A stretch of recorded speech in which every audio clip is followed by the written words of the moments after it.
विशेष उपक्रम आज आज आपण मराठी भाषेचे व्याकरण शिकूया.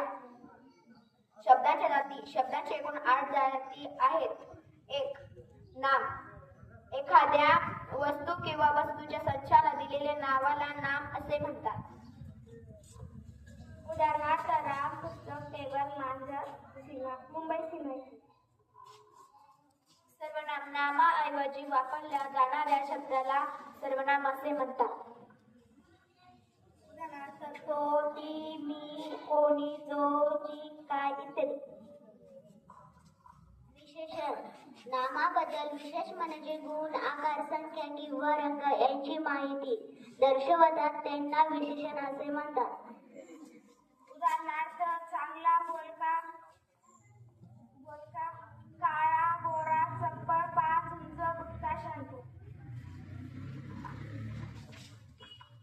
क्रियापद. वाक्याचा अर्थ पूर्ण करणाऱ्या क्रियावाचक शब्दाला क्रियापद असे म्हणतात.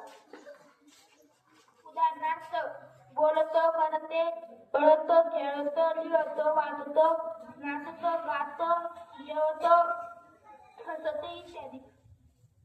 क्रियाविशेषण नव्हे. क्रियापदाबद्दल अधिक माहिती देणाऱ्या शब्दाला क्रियाविशेषण नव्हे म्हणतात.